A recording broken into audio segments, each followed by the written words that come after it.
Prologue. The Science Horseman. A 6-year-old boy sat at a table, eating what was perhaps the cheesiest lunch ever conceived. It was composed of a grilled cheese sandwich, with string cheese and a piece of cheesecake as dessert.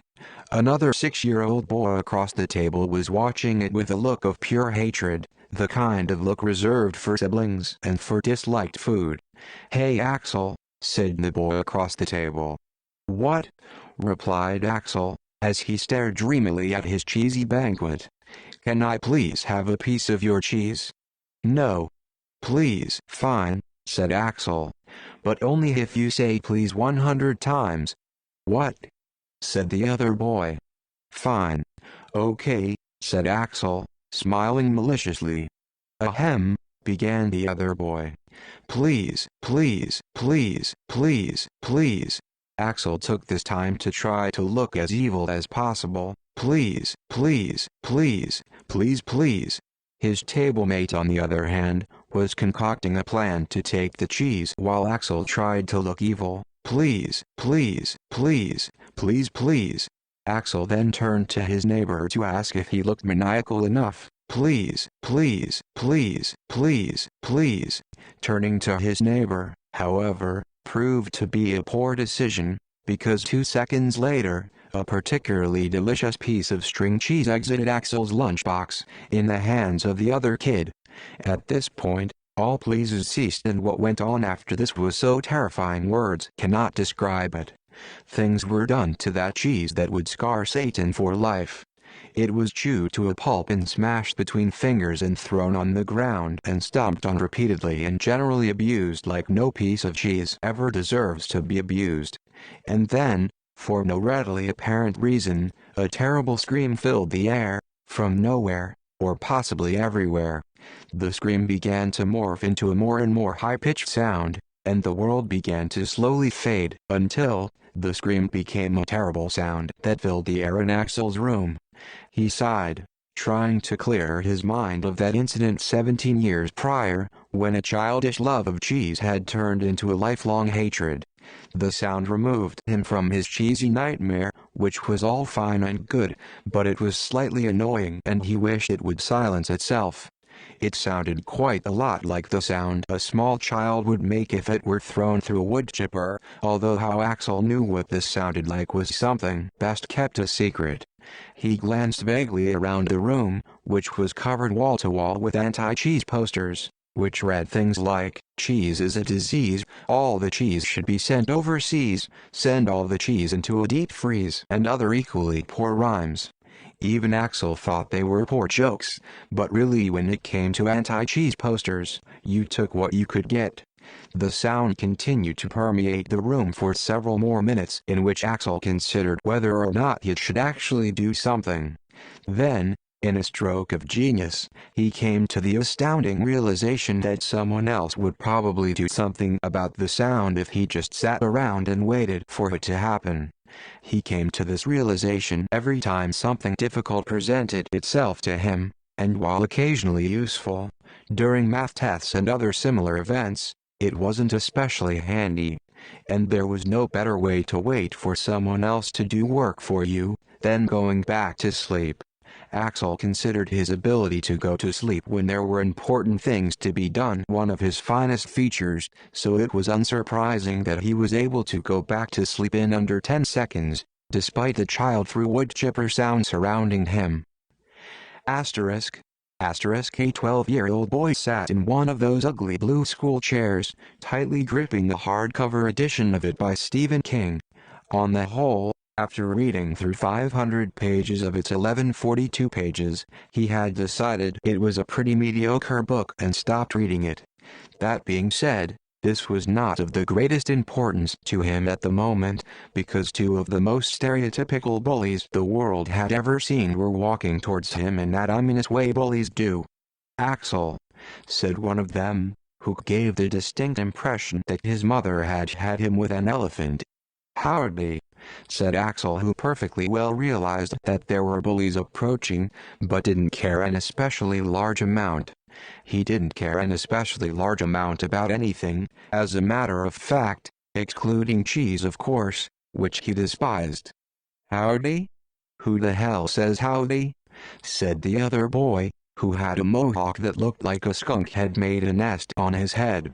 "Well, you know, most of the Southern United." "Shut up." The huge boy looked as though he was straining all of his mind power to think of what to say, while Axel looked completely nonchalant. "You asked me a question, and now I am answering it. If you didn't want an answer you shouldn't I said shut up," said the bully. "You know, if you fulfilled the bully stereotype any better you would probably win a prize. As a matter of—" "Shut up, nerd," said the bully, smiling at his 5-star comeback skills. "Ooh, I think you've almost got that prize won. All you have to do is beat me up and, alright, you asked for it. Let's beat him up." Axel had to admit at this point that he had quite literally asked for it, and there wasn't a whole lot he could do to get around this fact. Of course, with bullies like these, it was hard to resist talking back to them. Still, he began to regret his decision as a very large fist came hurtling towards his face. It was in this moment that Axel realized the true quality of Stephen King's writing, as he held up his 1142-page, hardcover behemoth of a book to block the attack. No fist, regardless of size, got through it. Now that he thought about it, most tanks would probably have trouble with that task.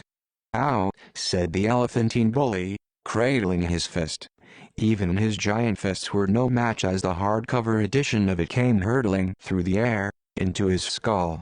The skunk-haired boy looked at the book, his friend, now sprawled on the floor, and then back at the book again and sprinted for the door, as he concluded that both that book and its wielder were things best kept far away from it. "You know, maybe this book isn't so bad after all," said Axel, as he began to read it again. The scene began to shift to Axel fighting more bullies with his book. And then it shifted again and again and again. Each time he took down a bully, and each time he read a little more of the book. Until finally he finished it. And so, at a loss for what to do, he read it again. And again and again and again. By the time he finished middle school, he had become known as it by most of the bullies, both for his usage of the book as a weapon and the fact that he had read it by that point, over 10 times. The scene shifted one final time to the high school talent show. Axel recited the first 20 pages of the book word for word, without looking at it once. And then the strangest thing happened. People started to clap. People started to cheer and scream those cheers of joy that were so indistinguishable with cheers of pain. People started to finally care about Axel Glidewell, that weirdo who pounded people with a book. He was swept away with this joy and newfound popularity, and not a thought of sadness filled his mind. And so, naturally, with life being the jerk that it is, he was immediately slapped in the face. "What the?" he muttered, staring around the auditorium. No one had slapped him, so what could have hit him? The air? Or, a child through wood chipper ish sound filled the air. "Crap," he stated, and opened his eyes. Before him stood an instantly recognizable figure, dressed in a blank white shirt and jeans. Axel strongly disapproved of white shirts that were left untie-dyed, so the clothes disgusted him. But he got over it, because his best friend was in his room. "What are you saying crap about?" said the man. "Why do you think, Zeke?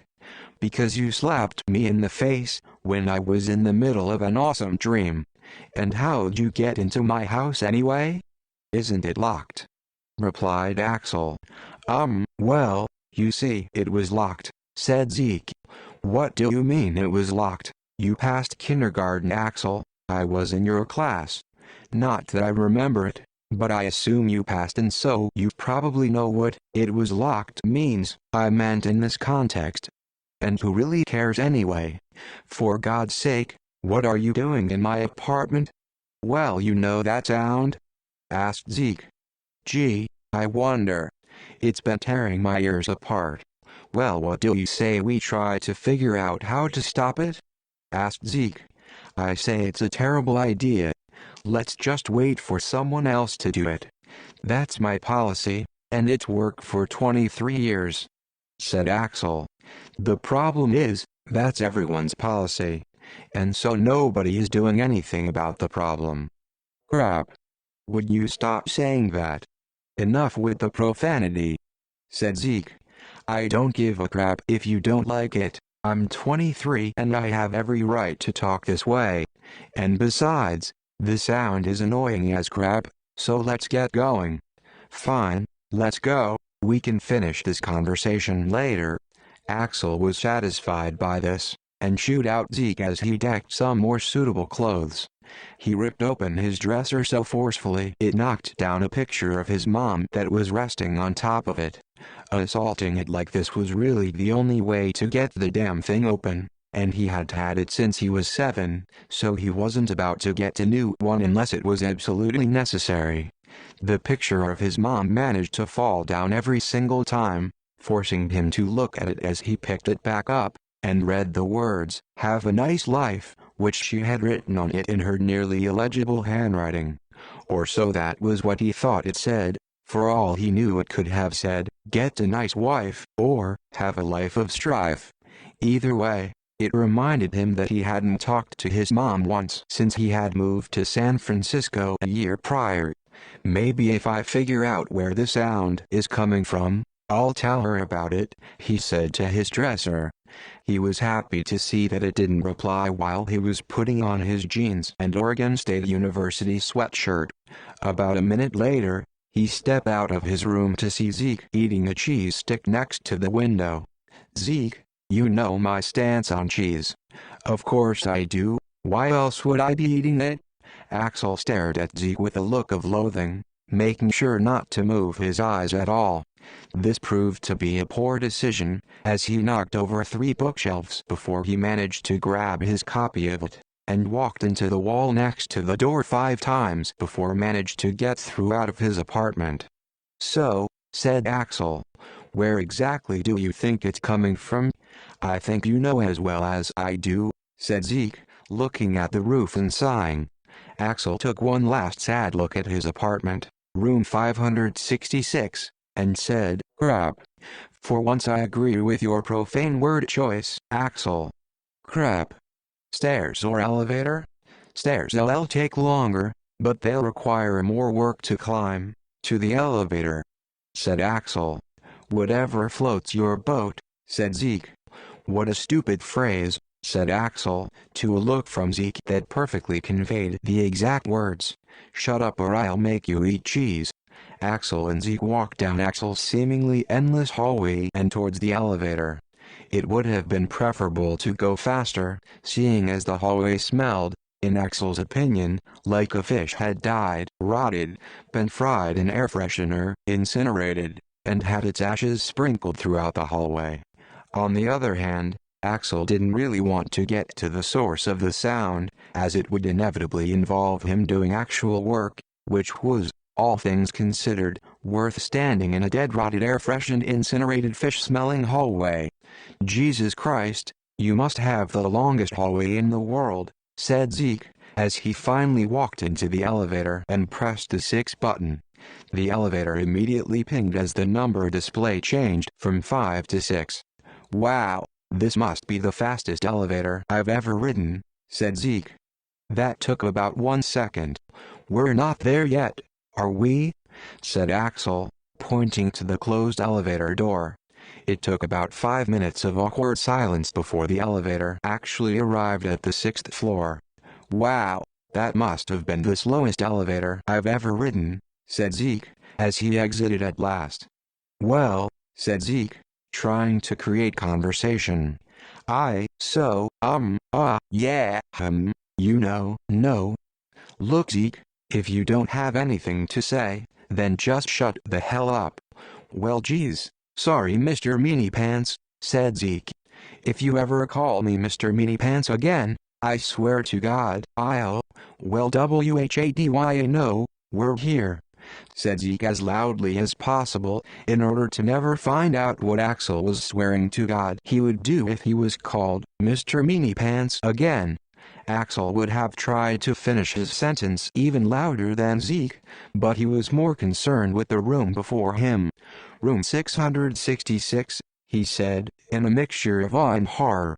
Room 666 was inhabited by a cult of Satanists who could often be seen leaving the room garbed in black robes and hats with pentagrams on them. They scared most of the residents, but Axel had gotten used to them. That being said, they were known to summon the occasional demon, or chant a bit too loudly in the middle of the night, both of which were things that he found quite annoying. Them having summoned up some sort of screaming demon sounded fairly plausible. Axel politely used the door knocker on the door, which was shaped like the head of some kind of demon, and was carved out of human skull. After a few awkward moments, the chanting within the room died down and the door opened. Some black smoke billowed out, accompanied by something that smelled suspiciously like a burned corpse. From the darkness a floating pointed hat emerged, adorned with a red pentagram. "What is this magical crap?" said Axel to the hat, which he immediately realized was a pointless thing to say, considering most hats could not reply to him. As it turned out, this seemed to be one of those hats that could, in fact, talk to you, as it immediately said, "What magical crap?" The noise. "No, you, floating hat." Zeke pushed his hands up through his hair.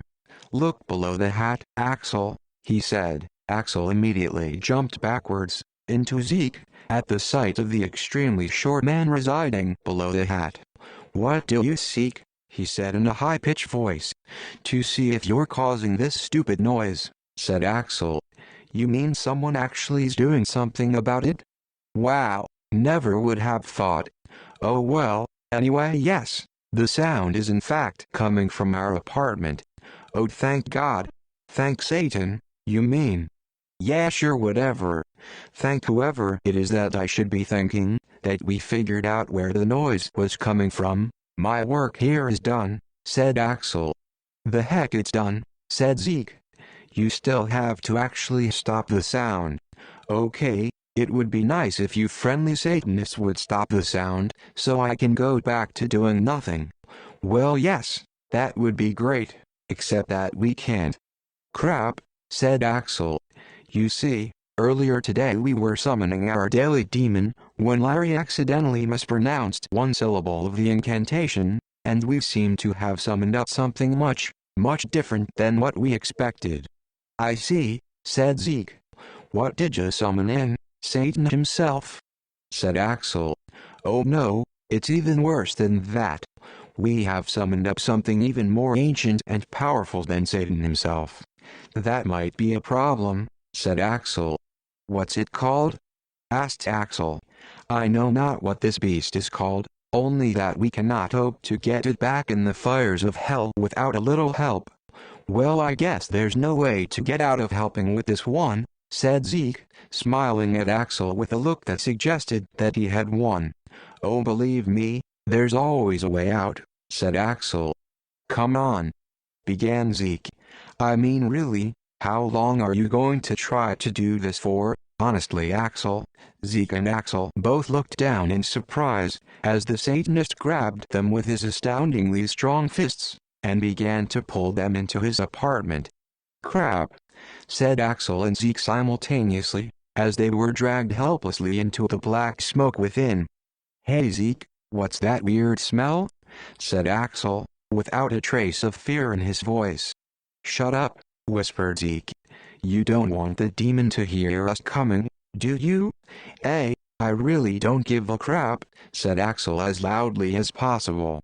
"How can you not give a crap about a demon more powerful than Satan himself?" said the Satanist.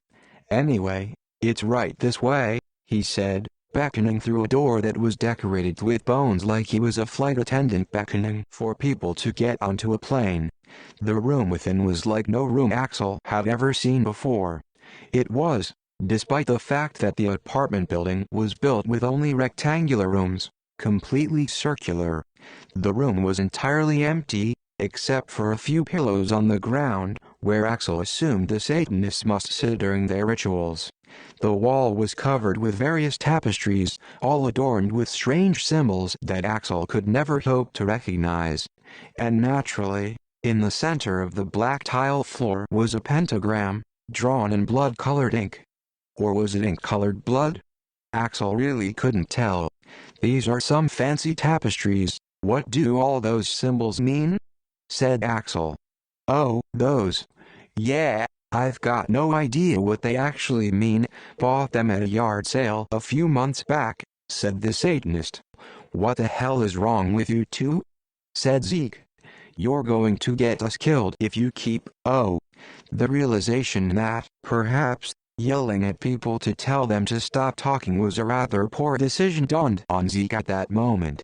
This was followed by Zeke turning his head slowly towards the center of the room, where Zeke imagined the demon probably was. Instead, however, there sat a small orange kitten, who, at the sight of Zeke, walked over to him and fell at his feet, as though there was some sort of gravitational fluctuation in that part of the room. "You're the demon, aren't you?" said Zeke, looking at the kitten and trying as hard as possible not to smile. "Meow," replied the cat. "Ah, I see. That really sheds some light on the matter," said Zeke. "Meow," it continued. "Most illuminating indeed," said Zeke. "Meow," it added. "I agree entirely," said Zeke. "Bloop," it finished. "Bloop," said Zeke. "I'm not entirely sure I follow you there. I mean, I'm fairly sure that cats don't make the bloop sound." "Go damn it," said the kitten. "I always screw up these animal sounds." "You're a pretty vulgar kitten, you know," said Axel. "Thankfully you people are so stupid, or I would have blown my cover ages ago. I get the feeling that you demons aren't too smart either, if you just blew your cover by telling us that you didn't blow your cover," said Zeke. "God damn it. Please tell me, God damn it isn't the new crap," said Zeke. "Oh, don't worry, it's not," said the demonic kitten. "Axel will be dead soon enough, and that'll make me the only one repeating words. In that case, I think it would probably be in my best interest to be leaving now," said Zeke, as he was making a rather poor attempt to move towards the door without the demonic kitten noticing. "I'd rather Axel didn't die. He can be fun when he's not saying crap over and over again. I'm afraid that won't be the case. You see, I was kind of hoping I could kill him and you today, and that won't be possible without you inside of this room. I thought you were the world's most powerful demon," said Axel. "If you can't kill me from outside of a room, then I'm really disappointed in you demons. I was thinking of joining the Church of Satan, for the cool clothes and because you get to summon up super powerful demons all the time, but now I won't. I wouldn't bother joining anyway," the demonic kitten said. "All them Satanists are incompetent. Which is, in fact, exactly why I'm so weak. Because those damn Satanists didn't summon me up properly. Now if you were to, say, come into my dimension with me, then by all means I would annihilate you. I'm not sure I'm too fond of that idea, to be honest with you," said Zeke. "I was kind of enjoying being alive." "Sucks to be you then," said the demon. "And why does it suck to be SPAGHETTIOS?" said Zeke, as an inconvenient pink portal appeared beneath his and Axel's feet. A few awkward moments passed, in which Axel vaguely wondered why Zeke had said, "Oh no, SPAGHETTIOS," and Zeke vaguely wondered why a demon would choose pink of all colors for its portals, but these thoughts were quickly put to a stop as his feet landed on a rocky surface. He examined his surroundings to see that they were, as a matter of fact, quite nice looking, despite the somewhat poor situation. Magma, or so he assumed. It might have been lava, because he really couldn't tell whether or not he was underground. Flowed in that glowy orange was that it does, all around them, in pools and rivers and one quite impressive waterfall. The demon had placed them on a reasonably small circle of rock, surrounded by magma on all sides. "Welcome to hell, foolish mortals," said the demon, making a painfully bad attempt at sounding like a gangster. "How long have you been preparing that one?" said Axel. 300 years, said the demon, under his breath. "Foolish mortals," said Zeke, resisting the urge to laugh. "Whatever, prepare to die." "Great to hear, Bloop," said Zeke. "Why was the Bloop? How dare you call me Bloop? I only accidentally said that once. My real name is Duke Viuseraxilspyrodxxxvii of hell. Is it now?" "Great to hear, Bloop.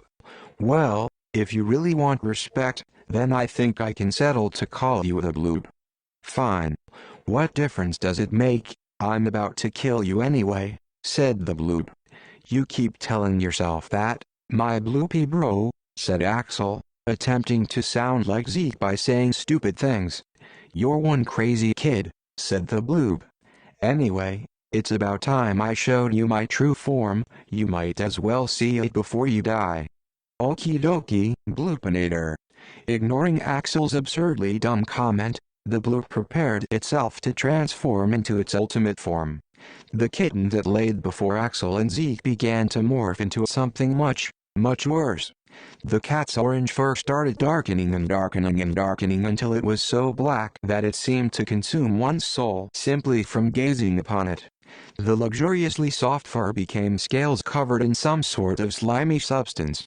The arms and legs extended dramatically, and multiplied from 4 to 8, while simultaneously, the body expanded to a huge inflated malformation of a blob.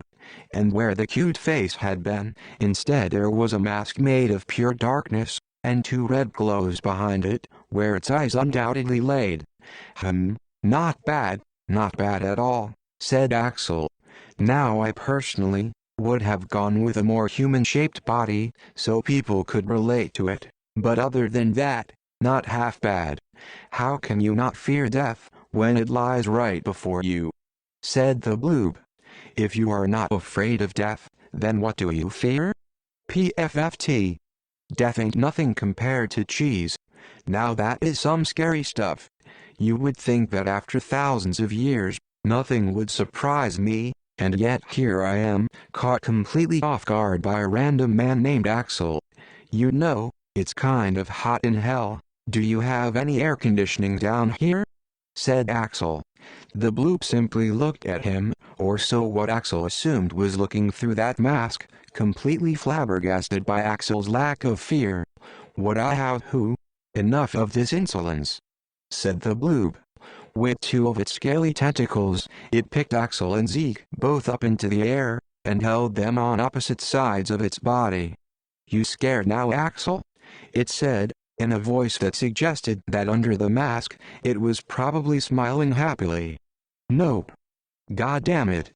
How can you not be scared? Everyone has to die sometime. Besides, judging by the fact that hell seems to exist, I would think that heaven must exist too, and that's always something to look forward to," said Axel. "Whatever, foolish mortal. Just let me kill you already," said the Bloop. "Hey, you asked a question and I answered it. What did you expect, your bloopishness? I'm not sure what to expect at this point. Your behavior is just too bizarre. I'm starting to reconsider my life choices." "Ah, the life of a Bloop. What kind of life choices did you make anyway?" "Wait, no, scratch that, please, no expository monologue. I wasn't going to expose anything, and you'll die before I start to reconsider my life choices anyway." "You keep saying you're going to kill me," said Axel. "Yet you still have made barely any attempt to actually do so." He glanced over to his side to see that during their deep conversation, Zeke had managed to escape without the Bloop noticing, and was now running away to examine the magma surrounding their rocky area. He gave Axel a meaningful look that said, "Stall him for me, will you?" Axel nodded very slightly and looked back at the Bloop. "So, how's life, Mr. Bloop?" said Axel, somewhat awkwardly struggling to find things to talk about while Zeke was busy. "I'm not exactly sure you'd call this miserable excuse for an existence a life. All I do is go around killing people," such as yourself, and participating in important satanic rituals. Oh, and how does that make you feel? Said Axel. What are you, a psychiatrist? It makes me feel pretty damn pissed off. Pissed off enough to kill you. I see. Well, that would be somewhat unpleasant for me. Remember the golden rule, said Axel, quickly glancing over to see that Zeke appeared to be gathering rocks to make a bridge over the magma. You mean, treat others the way you want to be treated? Hell no. I'm a demon of hell and I have every right to treat you however I want, and there isn't a thing you can do about it. TSK. TSK. TSK. Lose the attitude, will you? It'll probably get you into trouble someday. Shut up, or you'll definitely get in trouble today, said the bloob. So if I shut up, then I won't definitely get in trouble today? Sounds good to me, said Axel. Don't you be sassy with me. I'll kill you in a second. If you say so. Frankly, you must have said you were going to kill me at least 5 times at this point, and I'm not seeing a whole lot of progress. I always try to intimidate my foes first, said the bloob. Lot of good it's doing you, said Axel, darting his eyes to the left, and suppressing a smile, as he saw Zeke had managed to get over the magma and was running away at maximum speed, which was admittedly not very fast. Why don't you turn yourself into cheese, he said. I said that was the only thing that I was afraid of. And let you eat me? No, I think I'd rather not. How about clowns? Everyone's afraid of clowns. Clowns? I love clowns. When I was a kid I used to. I don't care. How about fear? Didn't some president say that the only thing we have to fear is fear itself? Nope. Not scary. By the way, have you ever failed to kill someone before? Said Axel. No, of course not. Once they're in my grasp, no one ever escapes. I pride myself on being the only demon over 4,000 years old who has never lost a kill. Ha, that's kind of funny, because I recall a guy named Zeke being here, and I don't see him now. What? Oh, darn. I am not breaking a 4,000-year streak on you. The blue held Axel tighter than ever, and began to hurtle at Mach speeds through hell, in search of Zeke. I'm not sure my body can sustain these sorts of speeds without a suit, said Axel. Good, said the bloob. Axel realized that the bloob was probably not in the best of moods, and that as such, any attempts at conversation would be futile. The duo continued their journey through hell, at Mach speeds, while the skin on Axel's face began a journey to slide off of his head because of the high speeds. They passed only a few poor souls, wandering the barren landscape for eternity. Axel would have been concerned for them, but he was, at the moment, more concerned with the skin on his face. You sure you're ever going to find him? Said Axel, beginning to get bored of flying through hell at Mach speeds, while being held by a demon, an activity that shouldn't have ever bored him. Of course I will, said the bloob, although Axel could hear a tinge of uncertainty in its voice. Can we at least have a deep discussion? Said Axel hopefully. Fine, whatever, said the bloob. Yay. Ahem. So bloobification, don't you think being a giant, scaled, deformed, black, evil, demon is a teensy-weensy bit cliched? What? No? I was here before all of those pathetic other demons who followed me. So then you're one of those hipsters who thinks they're cool because they did something before everyone else? Did you really just call me a hipster demon? You call this a deep discussion? Said the bloob. Well, I don't know, I'm just trying to pass the time. Do you have any better ideas? Yes. Let's play the sentence-making game. I say a word, then you say a word, and so forth and so on. Okay. This sounds really stupid, said Axel. He began. Slaughtered, said the bloob. Said Axel. Satanic, said the bloob. Cute, said Axel, trying desperately to turn his sentence into something less evil. Demon, said the bloop, to a sigh from Axel. From, said Axel hopefully. Hell, finished the bloop. I slaughtered a satanic, cute, demon from hell. I don't think this is going quite how I had hoped, said Axel. How about I spy?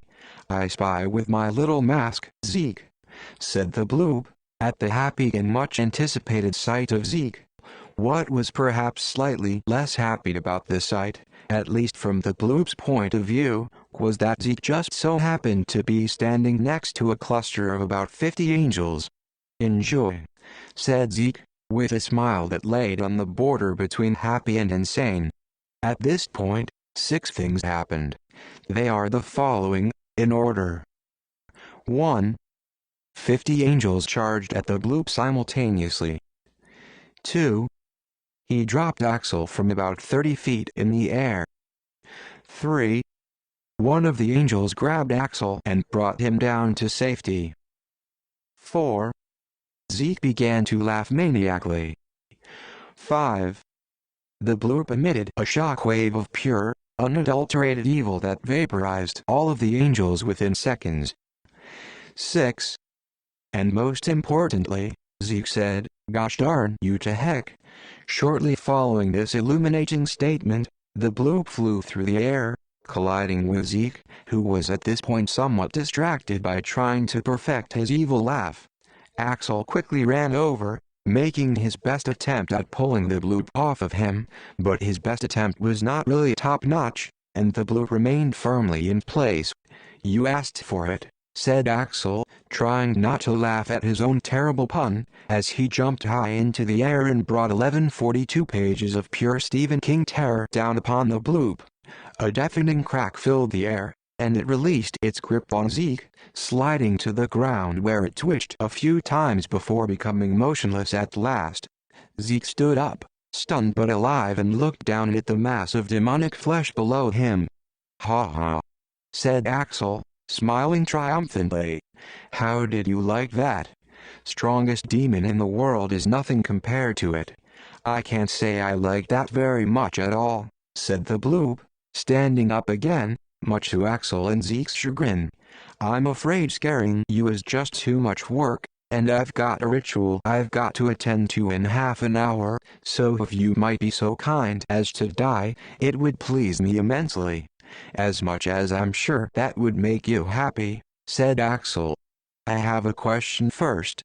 I was kind of wondering what exactly 50 angels were doing in the middle of hell.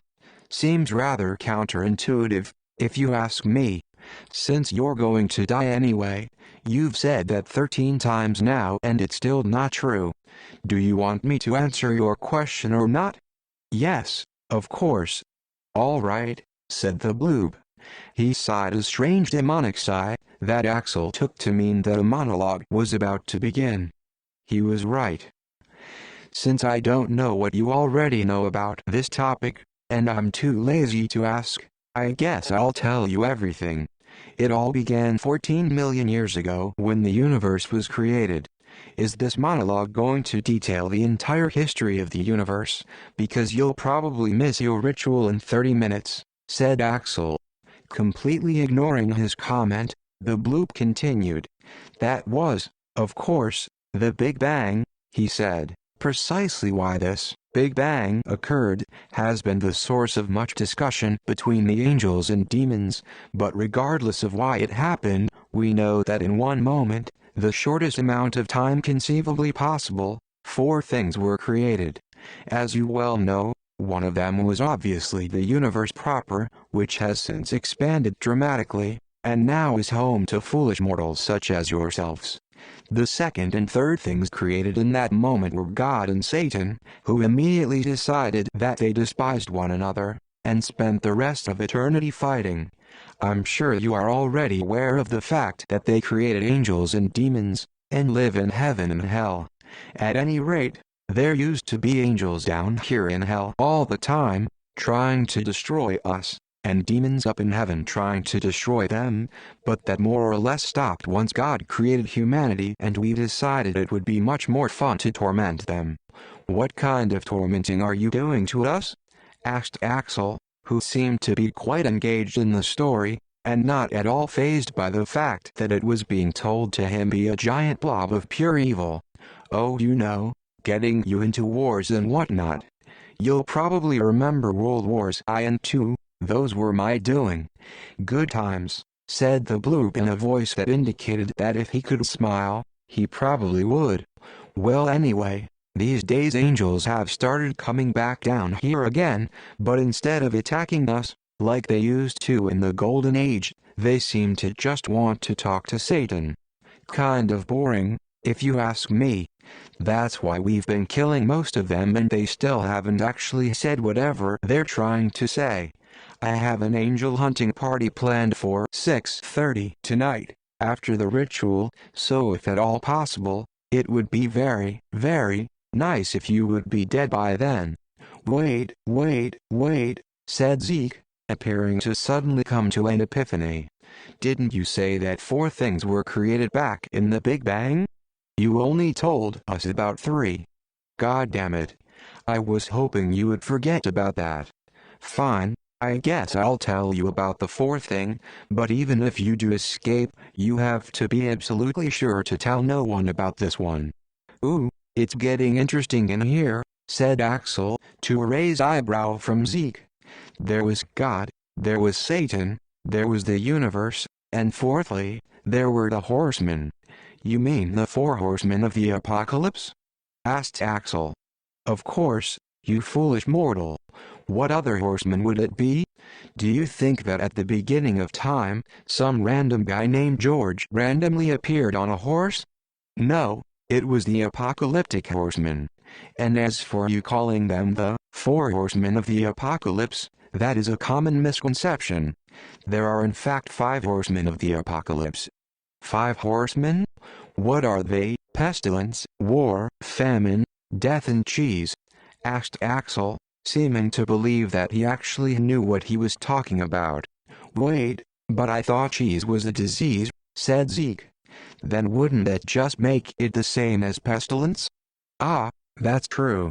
Then who would these 5 horsemen be, Bloopster?" "You were right about the first 4, pestilence, war, famine and death. And the 5th horseman, the 5th horseman is science." "Science," said Zeke and Axel simultaneously. "Science," said a voice from behind. Chapter 1, The Science Guy. Roger loved science like no one else loved science. His dad didn't mind a little science now and then, and his mom was a pretty big fan of it, but their liking of science was like an atom to his universe of love. Every second of his life, he was thinking of hypotheses and predicting conclusions. All of his free time was dedicated to experimentation and reading science magazines. His soul was made of science, his lungs breathed science, and his eyes looked out at a world of science. Naturally, time passed, as it always does, and Roger found himself standing in his 5th grade science class. He had long ago decided that school science teachers really didn't care about the subject. They put up posters about it and talked about it from time to time, but he could tell that they didn't care one single bit. Their eyes didn't light up when they talked about it. They clearly didn't do experiments in their free time. They were just in it for the money. As he walked into that science class and looked at that teacher's face, Roger could immediately tell that this woman was just like the rest of them. Her eyes didn't glint with that sparkle of science that his did. He sighed and took a seat at the back of the class. "Welcome one and all," said the woman, with the fakest sounding enthusiasm Roger had ever heard.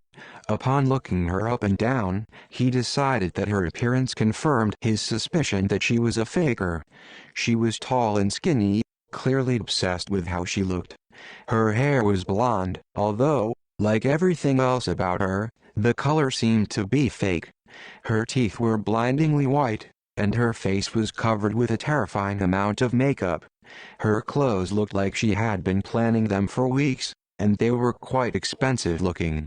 You shouldn't wear fancy clothes if you plan to do science, thought Roger. My name is Ms. Mason, and this is my first year teaching, but I'm sure we will all get along, she continued. He sighed again. But this time, he noticed that he wasn't the only one to have emitted a sound of displeasure at this fountain of falsehood who called herself a science teacher, obviously oblivious to the fact that the room had already decided that they hated her. Ms. Mason went on with her speech. I just moved here from D.C., but Chicago seems to be full of wonderful people like you, and Roger began to tune Ms. Mason out at this point, not caring why Ms. Mason had moved to Chicago, and his mind began to wander to various scientific topics, mostly in his personal favorite branch, physics. His eyes flickered around the room, to see that the walls were covered with numerous boring posters on the usual topics, lab safety, the scientific method and the likes. Time continued to drag on as slowly as possible, and after a while Ms. Mason finally moved away from the center of the room, picked up a DVD from her desk and put it into her computer. The projector slowly began to boot up, the image of whatever terrible science movie Ms. Mason had brought becoming clearer and clearer. Roger was sure that it would feature some insincere, old so-called scientist explaining to them the same basic science they had learned the last 5 years of school. Staring blankly into the distance would certainly be much less torturous than this atrocious movie. This being the case, he continued to think deeply about physics, ignoring the movie entirely. A few minutes passed in this manner, at which point Ms. Mason came by and informed him that, "You should be watching, kiddo." Roger sighed aside to end all sighs and vaguely looked up to see a man in a lab coat and bow tie performing some kind of experiment. He was immediately surprised that the man actually was wearing appropriate scientific attire, but decided that anyone could wear a lab coat, and it really didn't mean anything. "What is this trash?" said Roger to the kid next to him, who had shared his skepticism at their science teacher. "Trash? This is Bill Nye, the science guy. It's amazing," the kid replied. In complete shock, Roger decided that this warranted at least a few seconds of attentiveness to the video. Having the science guy in his name raised Roger's expectations of this Bill Nye somewhat, but he was used to being disappointed. He looked up to see that Bill Nye was now standing in some sort of laboratory, using a Newton's cradle and talking enthusiastically about the physics involved. This was in and of itself not terribly surprising, but as Roger watched Nye play with the cradle, he noticed something extraordinarily unusual about him. Roger gasped and his eyes widened in disbelief. The other students looked at him, wondering what his problem was, and Ms. Mason came over to ask, "What's up, kiddo?" Paying no attention to her, or anyone else, for that matter, he continued to stare up at the TV, his eyes getting wider every second, until they looked at the point of bursting out of his skull. "Roger," said Ms. Mason, losing her usual air of superiority, for one of fear. "Do you need to go to the nurse's office?" "Roger," she said, desperately. "Science," whispered Roger, and collapsed on his desk, motionless. At this point, any composure left in Ms. Mason immediately vanished, and she burst out screaming at the top of her lungs. Her class seemed to believe that this was a cue to do the same themselves, and before long the entire class was in a state of the utmost panic. Chairs were overturned, papers thrown on the floor, pencils broken, and yet Roger, the cause of all the panic, was left completely unnoticed on his desk. Realizing that she might lose her job if she didn't do something, Ms. Mason ceased her screaming, and informed the class that they ought to do the same, or they would all go to the office. Several people pointed out she hadn't exactly set a good example, and that it would be impractical to send all of them to the office at the same time, and the class and teacher began to argue furiously. All the while, Roger woke up, and began to watch Bill Nye the science guy with a deeply interested look on his face. No one seemed to have noticed this fact, or if they had been too busy arguing about the logistics of sending a class to the office to care. This made him quite happy, as it left him free to enjoy the scientific musings of Bill Nye without interruption from his peers. Much to his chagrin, however, Ms. Mason resolved the argument rather quickly, deciding to send the entire class to the office, whether there was room or not. The class clearly wanted to argue some more, but Ms. Mason's word was law, and they quickly shuffled out of the room, with her at the back. Roger took this opportunity to hide under his desk and hope to science that no one noticed. He was pleased to see that Ms. Mason turned off the lights without looking behind her, leaving him alone to enjoy some good old-fashioned science. The show now depicted some random children performing "please try this at home" experiments. This was definitely the worst part of the show, in his opinion, because these kids were obviously not handpicked for their love of science, but rather for their acting abilities. Roger could see through any acting, if it related to love of science. Not interested in seeing these fools partake in their so-called science, he decided that now was as good a time as any to contemplate Bill Nye the Science Guy. For the first time in his entire life, when Roger looked into the eyes of Bill Nye, he saw the same magnitude of love of science that he saw in his own. The size of this discovery was so unbelievably massive that his brain ceased function, due to its inability to comprehend this. As such, he passed out in the middle of science class, to give his brain a few minutes to cool down. Now that his mind had warmed up again, Roger realized that it had been a terrible idea to try and think of every implication of this event at the same time. He would have to slow down and take it piece by piece. Since the room was empty, Roger relapsed to his usual habit of talking himself through his problems. In his opinion, if you thought and spoke at the same time, you could think through problems twice as big, without ever needing another person to assist you. He had read psychology books, which said that it was impossible to think and talk about two different things at the same time, but this didn't seem to apply to him. He was fully able to keep two trains of thought active at the same time, one in his head, and one out loud. His thoughtful moments usually ended with both trains of thought converging, and everything suddenly making sense. With this in mind, his thought process looked something like this. Thoughts: what to do when he meets Nye. Words: how to meet Nye. While this, Bill Nye the Science Guy, seems to love science nearly as much as me, he doesn't exactly strike me as the sharpest tool in the shed. Obviously, if we got together, me and Bill could do amazing things for the world, but I have no idea where to find him. After all, if he was so smart, why did he waste his time trying to teach kids that don't really care about science? Even if I did meet him, wouldn't he just think I was some weird science-loving kid? Perhaps this isn't such a good idea. Still, if we got together, I think we could do spectacular things for the scientific community. All I have to do is come up with a plan for finding him, and then figure out what to do when I find him. If I do find him, I'll have to have a plan of action so I can get him to work with me.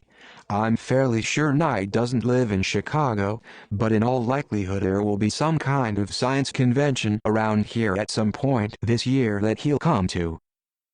He doesn't look as smart as me, so perhaps I can trick him into working with me somehow. My parents know that I love science, so they're sure to let me go for every day that it's here.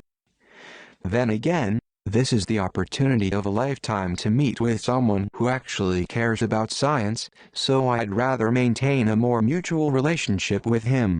And I assume that Nye won't just be there to visit, he'll probably have some sort of show to increase his popularity. But how will I get him to realize that I love science enough for it to be worthwhile for him to work with me? I'm just a kid, after all. That should make him extremely easy to find, but the problem still remains that I shall have to actually meet him in person. Wait, if I recognized him as a science lover as soon as I looked into his eyes, then the same should happen if he looks into my eyes. And if it doesn't, then he really can't love science that much anyway, right? Surely he'll do signatures after whatever show he does, right? That'll be the perfect time to confront him in person. Once I get him on my side, the two of us can plan what kind of science we want to do together from then on. As long as he looks into my eyes at least once during the signature, he'll be my. As he was finishing off his final words on how he would meet Bill Nye the Science Guy, Roger came to the sudden and somewhat shocking realization that someone had been sitting in the seat next to him this entire time, and he hadn't noticed at all. It was a short and creepily wide-eyed little boy who was staring at him intently with his piercing green eyes. Hi there," said Roger, at a loss for what to say to this thing. The child continued to stare unblinkingly at him, as though he was staring directly into Roger's soul. "Do you talk?" said Roger, beginning to feel slightly disturbed by this bizarre little boy. In response, it continued to bore into him with its bright green eyes. "No. Okay then, is there a particular reason that you're staring at me like that?" The staring continued. "How in the name of science are you staring at me that long without blinking? Your eyes will dry out if you don't blink at least occasionally." The staring continued. "Have you been here this whole time? Because you better not tell anyone those things about Bill Nye the Science Guy. That's between me, myself and I." The staring continued. "If you're not too offended, since you're not really doing anything, I think I ought to go to the office so I don't get in trouble for being away from the rest of the class." The staring continued. Roger began slowly tiptoeing backwards, keeping his eyes on the thing in the desk next to him, until he got about halfway to the exit of the room. Then, as quickly as possible he whirled around and sprinted out the door, stopping next to the doorway. Quickly peeking into the classroom, he saw that whatever it was still sitting and staring at the doorway he had left through as though nothing had happened. Relieved that it wasn't following him, Roger began to walk down the hallway slowly, the sprint having tired him out. He had never been particularly good at running, preferring to spend his time on more scientific things. After a while, he reached a point of rather obvious chubbiness, but this came with the assumption that science, in all of its glory, would eventually come up with a way to fix this, so that Roger didn't have to dedicate any time to exercise. As he was thinking deeply about when science would do away with exercise, he heard a strange whispery voice from the science classroom. Gasping, "Is that the weird kid in there making that noise?" Hoping desperately that it wasn't. The science in him couldn't resist a good investigation though, so he made his way quietly back to the room, standing next to the doorframe where he could finally make out what was being said. "Science rules," said the voice. It was distant, as though the speaker's body was in reality, but their mind was far beyond the world.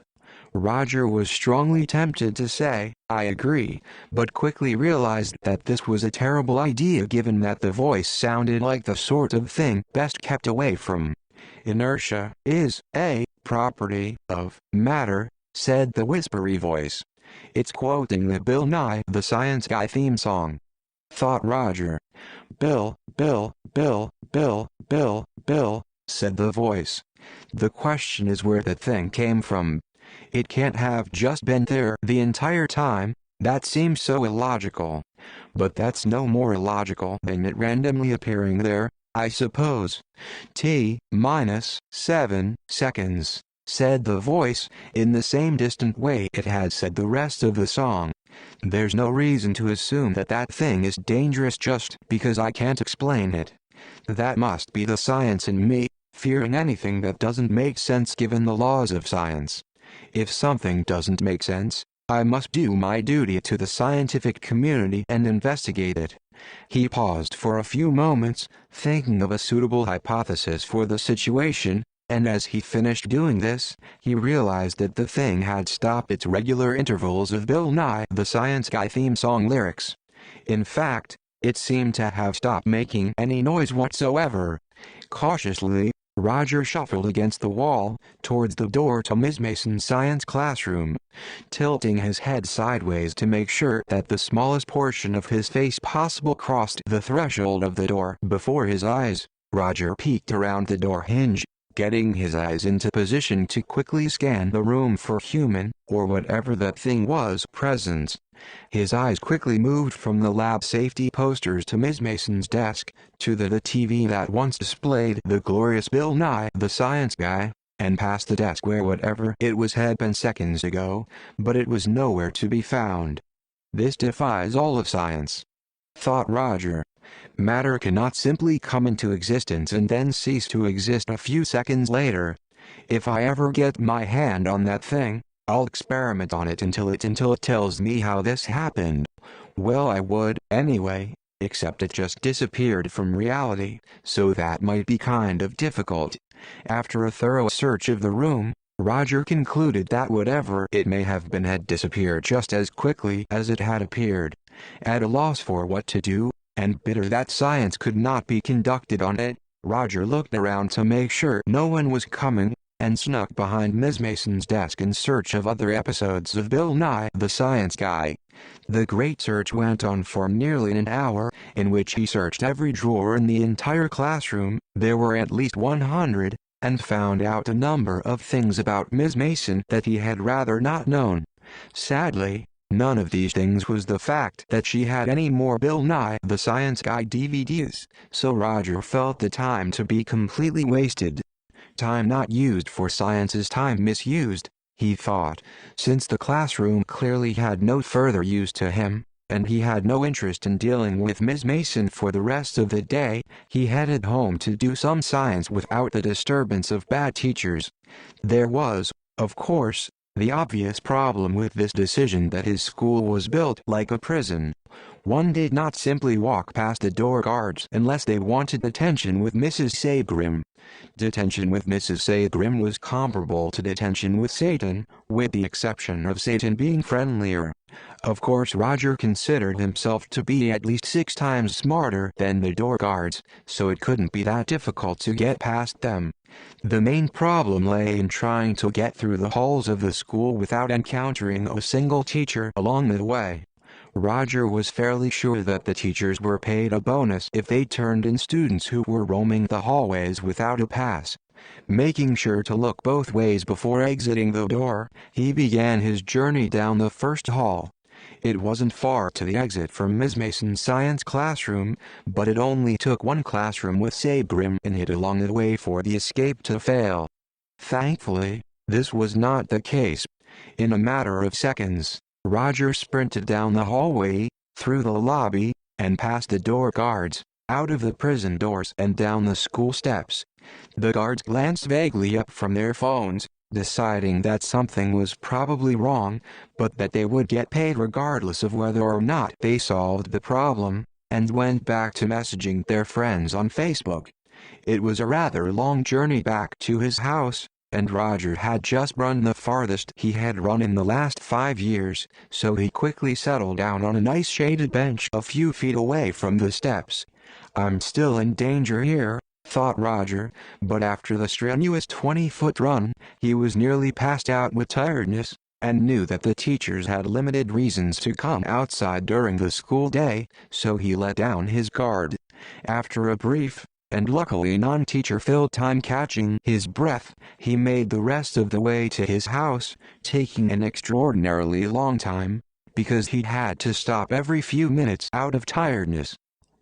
In the days that followed these events, Roger dubbed them the Nye incidents, both for his discovery of the Nye, and the mysterious boy that had appeared shortly thereafter.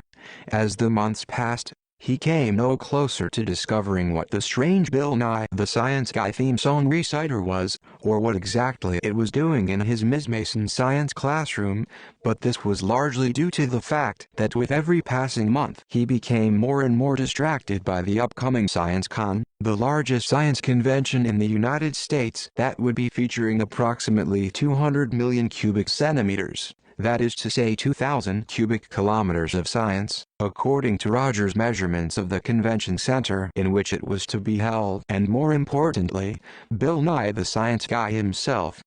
June 6th, the day in which Nye would be speaking and signing autographs at the convention, had been highlighted in 10 different colors on Roger's calendar, which may sound like an insignificant fact, but it must be considered that he had a scale to show the importance of events by the number of colors in which they were highlighted.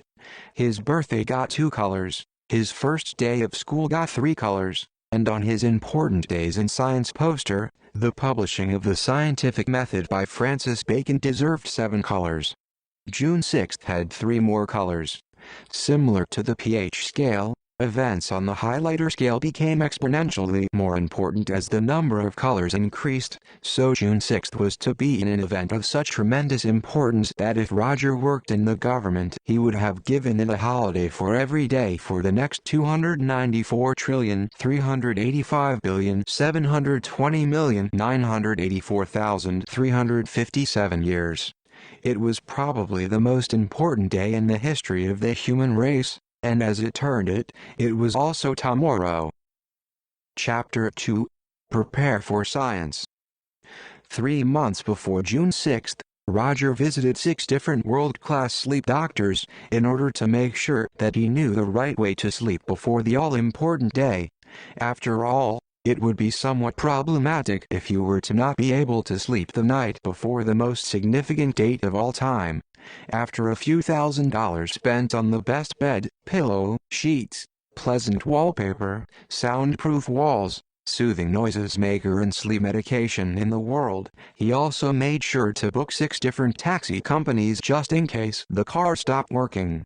There was also, of course, the group of alarm clocks he had purchased, although "army" would be a more accurate description of this particular group of clocks.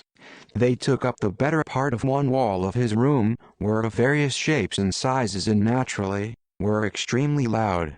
So loud, in fact, that Roger had accidentally brought a rather small black hole into existence on the first night he had had them installed, a possibility which even he, the most meticulous of scientists, had not thought of it. He was quite convinced that Bill Nye would not have made this oversight, however, as Roger had come, after watching the complete series of Bill Nye the Science Guy several times, to the conclusion that Bill Nye was actually a sort of infallible being, a god of science, if you will. Roger did not believe in gods himself, though, so he preferred to think of him merely as the result of perfect genetics and evolution. Nonetheless, Bill Nye did seem to transcend the usual limits of human abilities, which worried Roger slightly. Was there a possibility that Nye was actually not human, actually something entirely different? Roger had considered this himself, and indeed, the absolute perfection exhibited by Nye did seem suspect, but it was hard to say anything for sure on the matter. There were a number of possible explanations as to how he had come to be, but none of them seemed likely. Could the footage of Bill Nye the Science Guy have merely been edited to make Nye look perfect? This possibility was easily shot down, as Roger could easily recognize editing, having researched it himself, and regardless, would the editor not then have to be perfect in such a situation? Another possibility was that Nye was some hitherto undiscovered species beyond humanity, or perhaps even an alien, and Roger did, to an extent, consider this one of the more viable possibilities. But even so, there was no reason as to why another species was any more likely to be perfect than the human. The final, and in his opinion, least likely of the possibilities, was that Bill Nye actually was some kind of supernatural scientist capable of things no human could ever imagine, but naturally there was no proof of any kind for this hypothesis, and the only reason Roger had considered it at all was that his aunt, much to his chagrin, religious woman, had suggested it, when he had excitedly brought up the question to her on a visit to his cousins. At any rate, though he was unlikely to ever live up to the Nye, Roger was easily able to do the requisite combination of general relativity and quantum mechanics necessary to rid himself of the black hole issue. In fact, he managed it in under an hour, despite the fact that physicists have been attempting to reconcile the theories of general relativity and quantum mechanics for over 50 years with no success. Roger, it is worth noting, despite being no Bill Nye, was a bit of an above-average scientist. He had been called a genius on no less than 16 occasions. As a matter of fact, although he disliked the word himself, as it had lost much of its value to him after he had participated in his school's yearly Genius Fair, which occurred as the last project of every school year. It was a complete waste of time in which students were expected to show off their genius by researching a topic thoroughly and then presenting about it in front of the peers and parents. The actual purpose of the assignment was merely to fill the time at the end of year after the teachers had run out things to teach, and to raise students' self-esteem by having their parents look proud of them after their, actually mediocre, presentations. Roger mostly disliked the Genius Fair because of one year in which he had received an A after his teacher claimed that the other students had not understood his presentation about M-theory and the potential purpose of the proposed 11th dimension, which was utter nonsense in his opinion, because he had considered this possibility, and gone out of his way to use simplified versions of the equations, and specifically avoided words longer than 22 letters, a good portion of them before edits, because they would go over the other students' heads. Nonetheless, the teacher asserted that the other students could still not understand advanced calculus or any of the remaining 21-letter words that he had used, thus sticking by his A grade. Regardless, he called Roger a good little genius and gave him a sticker that said, "I'm a genius," spelled out with the atomic symbols for germanium, nickel, uranium and sulfur, from the periodic table, which Roger had to admit that he liked. All this considered, he was not worried about the big day tomorrow. After all, a good scientist needs not worry, as long as his plan has been properly thought through beforehand. And there could be no doubt that Rogers had been. It was not until he had almost drifted off to sleep on June 5th that it even occurred to him that perhaps Bill Nye would not come. All the planning and money he had put into his own well-being had not done a single thing to ensure that the other half of the equation would be arriving at all. Of course, statistically, he was extraordinarily likely to come, but statistics could only give an approximation. And if there was even the smallest chance that he wouldn't be there, there was something to be afraid of. Roger would have gone to do something about it. He probably would have concocted some elaborate plan to prevent Nye from not coming, but it was on the verge of impossibility to concoct any plans in the most comfortable bed in the world, with soothing music playing in the background and 17 other things making him drowsy. Even the strongest-willed of man could have done little more than sleep in those conditions. And so, despite the next day being the most important day of all time, and despite there being a real possibility, 0.000000001% was a real enough possibility considering the significance of that day that everything could fail, he was helpless to do anything else but to fall asleep, his fancy sleeping apparatus proving just as dangerous as they were helpful. It was thus that Roger closed his eyes, fear and anger floating away, and instead feeling inside him only a comfortable numbness, with but a small apprehensive whisper on the furthest edge of his consciousness telling him that something might be wrong. Roger's dream that night was a strange one. Logically, this should not have been possible, given the intense amount of work he had put into making sure that his dreams were sweet and his sleep sound, but here he was, in what must have been the strangest dream he ever had. In retrospect, Roger considered that it might have been the strangest dream that anyone had ever had. It was a dream so utterly incoherent and absurd, that words could not begin to do it justice, and in fact, Roger's memory could scarcely do it justice as well.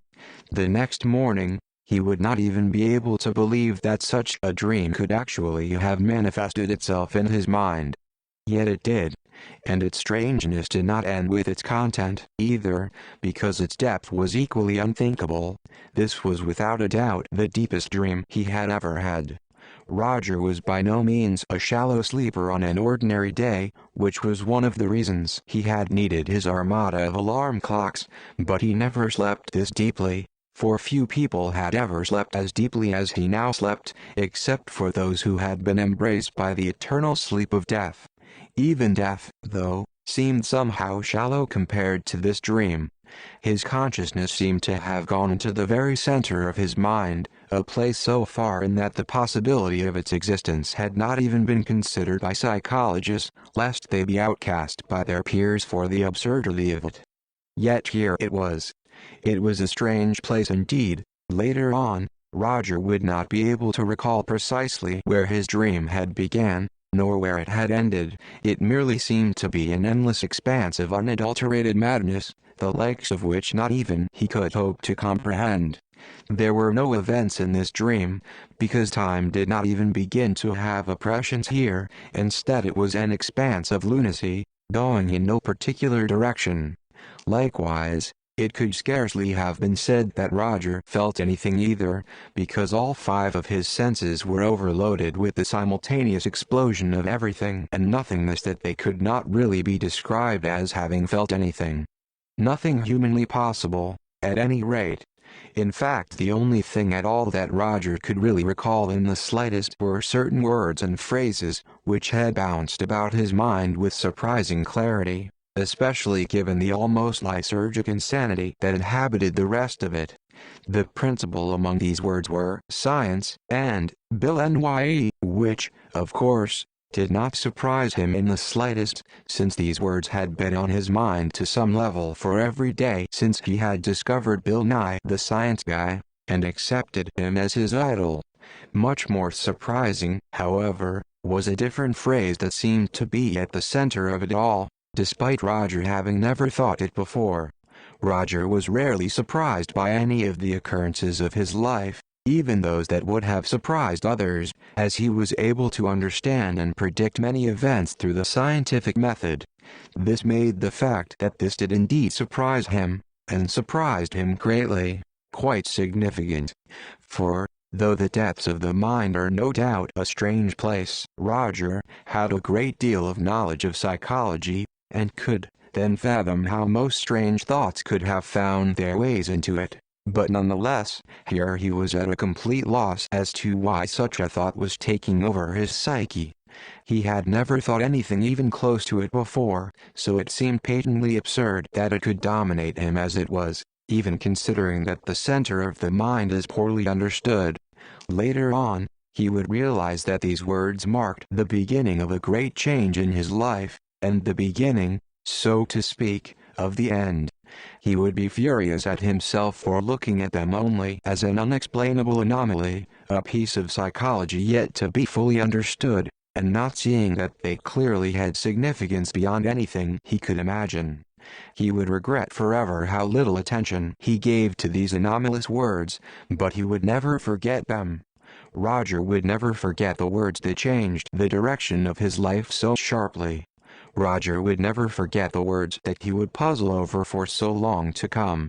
Roger would never forget those words that echoed time and time again, growing with every iteration into an earth-shattering roar, the words that echoed, pounding and becoming ever stronger, the words that echoed so deeply that they engulfed his entire being, the words that echoed in the delirious haze that had temporarily become his mind. Roger would never forget these words. The end is nigh.